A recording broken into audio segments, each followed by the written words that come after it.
Mas, sebelum saya mengakhiri, mungkin saya baca sebuah bait pantun. Ya. Pak Kapolres tadi lupa pantunnya, dikasih suruh saya membaca.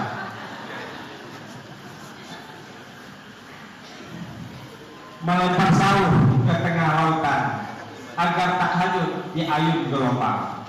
Sambung KKR dengan kebersamaan, demi bersama menebar kasih sayang.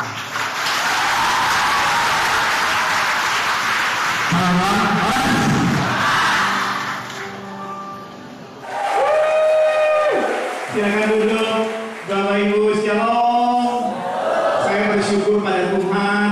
Saya bersyukur Tuhan hadirkan. Dari sini kita lihat, mumpung masih awal tahun, pesan yang pertama ingatkan Bapak Ibu Saudara dan saya, mari percaya diri di dalam Tuhan. Karena sama-sama dengan saya, percaya diri di dalam Tuhan. Lebih keras lagi, percaya diri di dalam Tuhan. Tepuk tangan yang luar biasa buat Tuhan Yesus. Saudara, kenapa saya katakan percaya diri itu penting? Karena percaya diri ada korelasinya atau ada hubungannya dengan iman, saudara. Dengan iman, saudara, orang punya iman kan dipercaya. Air menjadi air anggur, bukan air menjadi buah anggur ya. Air menjadi air anggur. Ini tanda mujizat yang pertama, saudara. Di situ ada 6 tempayan. Kemudian Tuhan menyuruh bagaimana orang-orang itu mengisi tempayan dengan air. Setelah mereka mengisi dengan air, Tuhan mengubah air itu menjadi air anggur. Kira-kira, saudara, saya mau tanya, Tuhan bisa nggak langsung isi tempayan dengan air anggur? Bisa. Tapi kenapa Tuhan tidak lakukan? Karena Tuhan mengizinkan apa yang mereka bisa.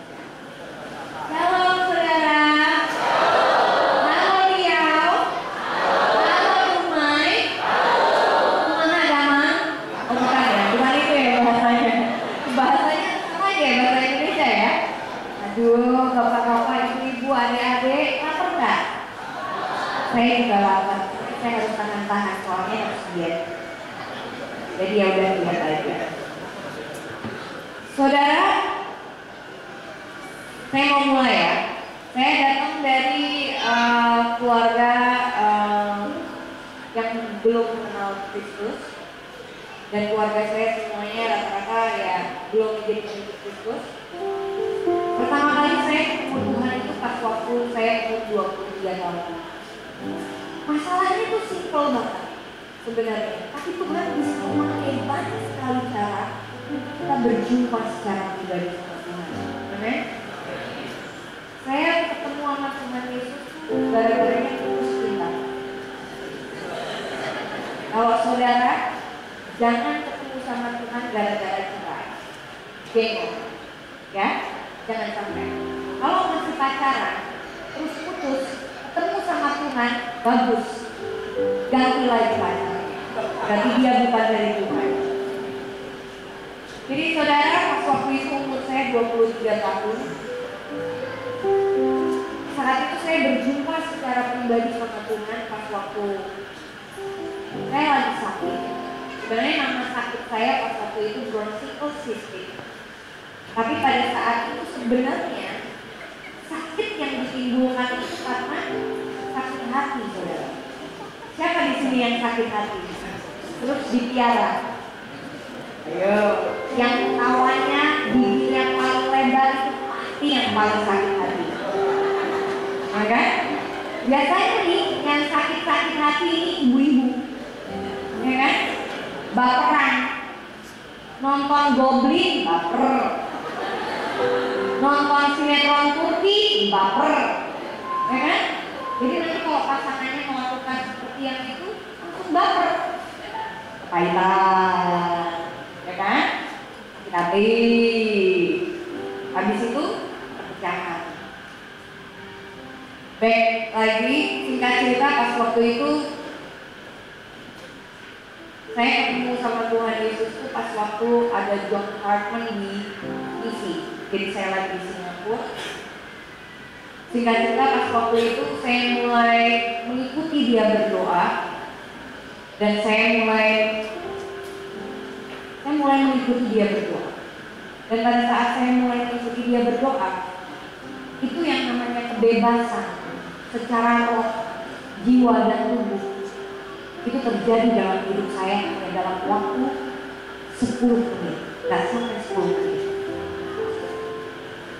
Dan saya baru tahu yang namanya damai sejahtera, yang namanya sukacita seumur hidup saya baru merasain sekali dalam hidup saya pada saat itu. Di situ saya tahu bahwa Tuhan Yesus ini benar-benar hidup. Bahwa Tuhan Yesus yang selama ini ternyata yang saya cari, bahwa dia itu terlalu nyata, bahkan hanya sejauh. Singkat cerita, saya mulai pulang ke Indonesia dan saya mulai bahasanya tuh yang dulu saya nggak ngerti, ini adalah cinta mula-mula. Hubungan kita sama Tuhan itu seperti menjalin hubungan sama suami istri. Ya, kalau nggak di-maintain, akhirnya jadi basi. Kalau kita nggak terus maintain, akhirnya jadi nggak berasa apa-apa lagi. Karena yang mengalihkan duniamu adalah dunia itu sendiri, dan Tuhan menjadi nomor 2. Saudara, singkat cerita, pas waktu itu saya mulai mengalami cinta mula-mula, dan saya mulai pulang ke Indonesia dan saya mulai baca Alkitab dan saya mulai melihat betapa firman Tuhan itu sungguh-sungguh hidup dan luar biasa. Saya belum pernah melihat firman Tuhan yang begitu ada kuasanya di dalam setiap firman itu. Saya nggak pernah melihat ada perkataan-perkataan yang keluar dari hatinya Tuhan yang begitu tulusnya dan begitu lemah lembutnya, yang tertata rapi di dalam Alkitab. Jadi saya mulai kehausan dan kelaparan, dan kehausan dan kelaparan saya itu mulai bertambah setiap harinya, dan saya mulai memakan setiap firman itu dalam hidup saya. Dan setiap firman yang saya makan membuat saya itu semakin menangis, tambah nangis, dan tambah nangis. Saudara, di sini yang udah selesai baca Alkitab siapa?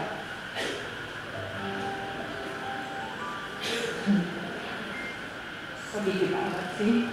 Salah tuh sama gue. Serius, saya tanya sekali lagi ya. Di sini yang udah kelar baca Alkitab siapa? Ayo payah lu. Masa dikit banget? Serius, bertobat saudara-saudara. Mulut habis pulang dari sini baca Alkitab. Beneran.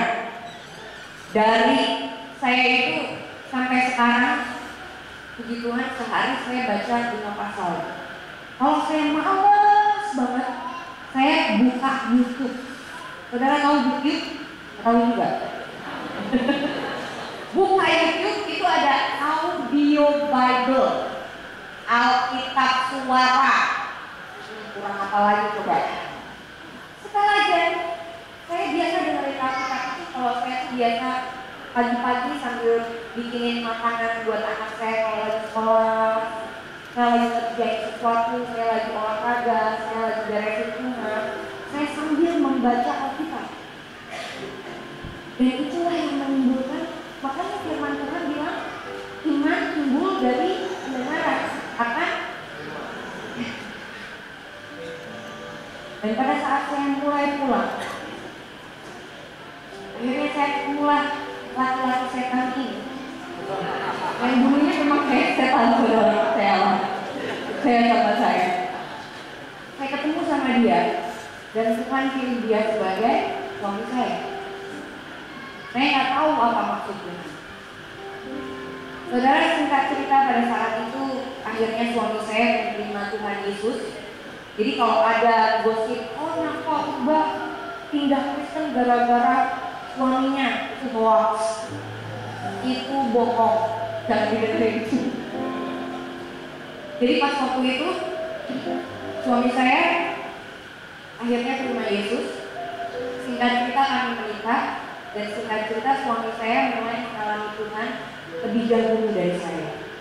Saya mengalami Tuhan cuma ya 30%-nya, dan suami saya kalah cuma 50% sampai 60%. Dan inilah yang terjadi.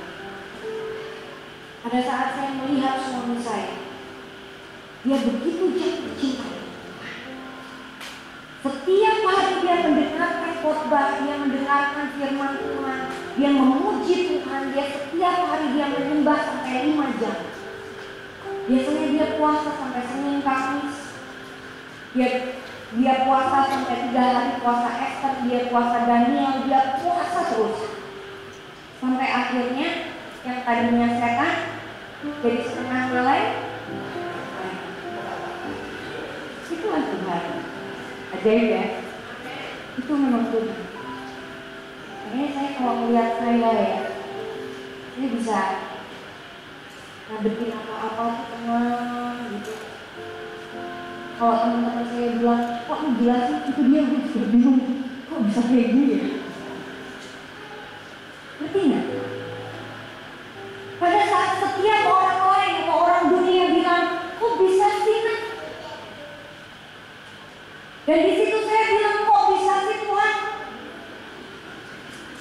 Bagaimana Tuhan melakukan itu atas hidupmu? Dan saya kembali lagi bahwa kita mengalami,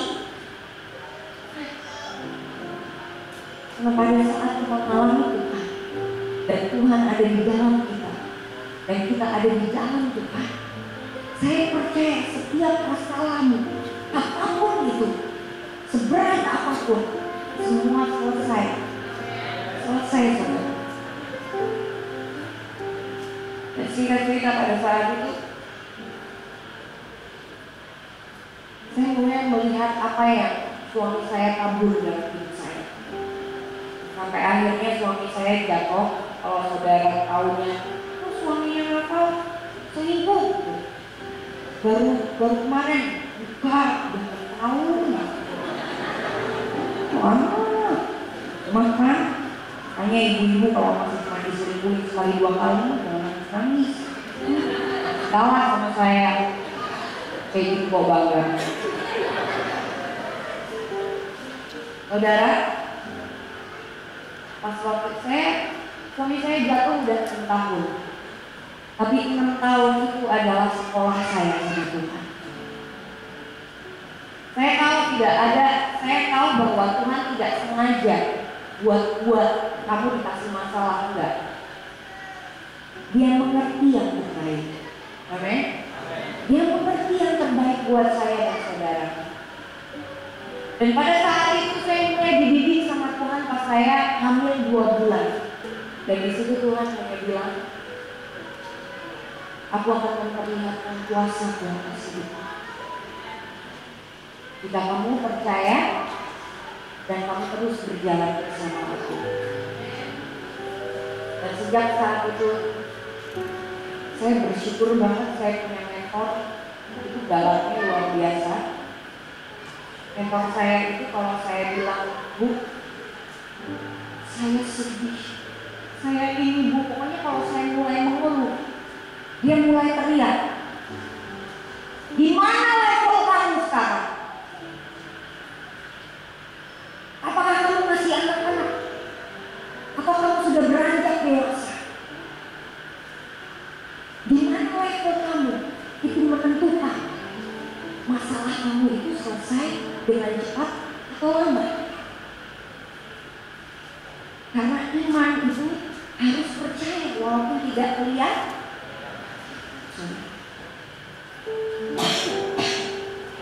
Dan saya mulai saya tidak mempertanyakan lagi dengan mentor saya. Saya mulai tidak bertanya lagi, tapi saya mulai mengalami Tuhan. Saya mulai bertanya dan bergaul secara karib dengan Kudus. Saya mulai kenalan sama Roh Kudus.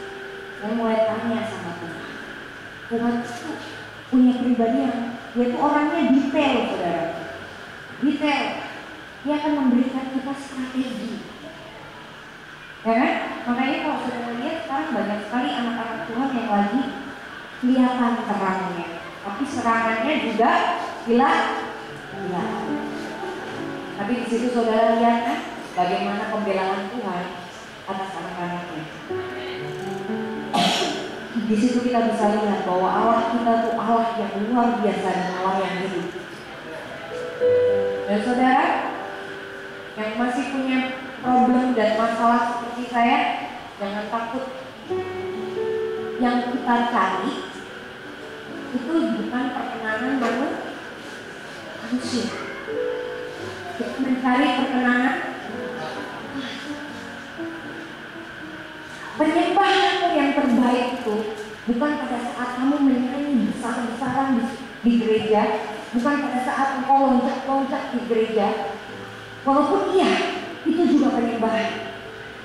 Tapi penyembahan terbaikmu adalah pada saat engkau menyerahkan seluruh hidupmu, bahkan seluruh hak bebasmu, bahkan seluruh hakmu terhadap Tuhan. Itu adalah penyembahan yang terbaik. Pada saat engkau ditindas oleh orang dan engkau bilang aku mengucap syukur. Pada saat engkau diselingkuhi oleh suamimu dan engkau bilang Tuhan aku mengampuni suamiku dan aku melepaskan berat atas hidupnya. Tuhan aku percaya dia ada di tanganmu. Itu adalah penyembahanmu. Pada saat anakku kena narkoba dan engkau bilang Tuhan aku percaya Engkau mampu menyembuhkan dia. Aku mau bekerja sama dengan engkau. Itu adalah penyembahan. Pada saat engkau ditindas oleh orang-orang yang jahat dan itu hidupmu, mungkin di kantormu, di sekolah atau dimanapun, dan engkau cuma mengangkat tanganmu dan engkau bilang Tuhan aku mengucap syukur, aku mengampuni orang itu. Itu adalah penyembahan. Oke saudara. Makanya kalau pada saat kemarin saudara lihat berita yang hebohnya bukan main, saya nggak ngomong apa-apa, karena saya nggak cari sensasi. Kalau saudara bilang, beneran tuh ngakuin saya begini. Kalau ketemu mukanya mau digebukin nggak? Kalau ketemu saya nggak.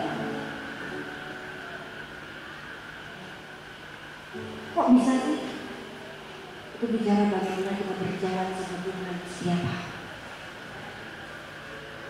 Kita harus belajar berjalan bersama Tuhan setiap hari. Karena perkenanan Tuhan atas hidup kita itu luar biasanya. Haleluya Tuhan. Dan saya percaya setiap apapun yang terjadi dalam hidup saya yang Tuhan izinkan, itu adalah bentuk cinta kasihnya Tuhan atas hidup saya. Jadi kalau saudara punya penderitaan gitu ya, jangan ngomong, oh Tuhan berdoa dulu. Kesuksesan terbesar kita itu bukan pada saat kita punya uang banyak saudara, tapi pada saat saya bisa taat setiap saat dengan Tuhan. Jadi saudara, mulai dari terang, jadi berguna dan bermanfaat buat jiwa-jiwa yang lain, dan kita berkenan di hadapan Tuhan. Amin. Jangan pernah lihat masalahmu besar, tapi lihat betapa besarnya Tuhan bisa hidup dalam engkau, dan Tuhan bisa membuat setiap kita berjalan di atas api itu menjadi sukacitamu yang terbesar. Amin. Tepuk tangan kemuliaan buat Tuhan.